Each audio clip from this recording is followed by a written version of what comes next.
everyone, ito yung kaganapan during the Easter egg hunting. Ito lang dalawang ako na to ang masipag gumising, maagang gumising. Dati late na, pero kung may mga pasok na, natuto ng gumising ng maaga. So ayan, binigyan ko sila instruction. So pati mami nila ay nakisali.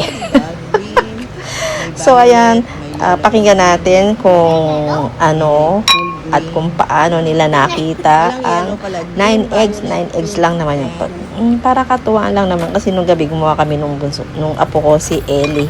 Mag-egg hunting tayo kasi may mga silang plastic na egg. Okay? Just stay tuned and watch till the end. Thank you for watching. Galing ni Eloisa. Magaling talaga Eloisa. Lahat tatay ko makakakuha. Sila lahat tatlo gising. Sila tatlo naghahanap.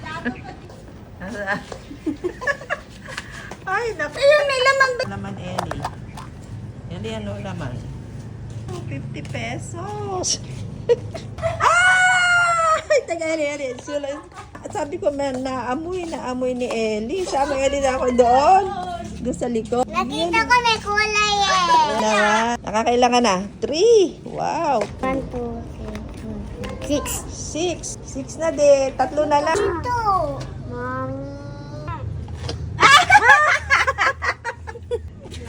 Ay, naganda yung maghanap.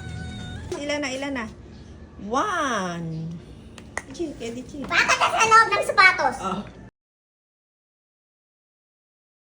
Ay, naku, dami naman ako ni Ellie. Last one. Wow. Ikaw lang. Wow. Magkano yan? Lahat ang nakakuha. Yung sa'yo, Ellie, ilan? Ellie. Ilan yung sa'yo? Yung green 100 yan. Tapos and the rest is 50. 50 lahat. 700? Yeah.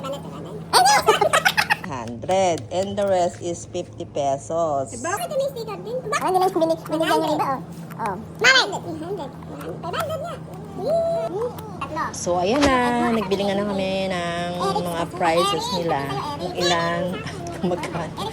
Ito nga po kung si Eric ay wala sa mood. Medyo moody siya ngayon. Pero ano masayang kalaro yan. So, ayan. Natapos na din ang aming egg hunting sa Easter Sunday. Ayan. Thank you for watching. Siyempre ang mga kids, mga bata, gustong ganyan, naghahanap ng egg. Gusto nila egg hunting. So, ayan. Let's have fun during the Easter Sunday. Thank you for watching. Love you all.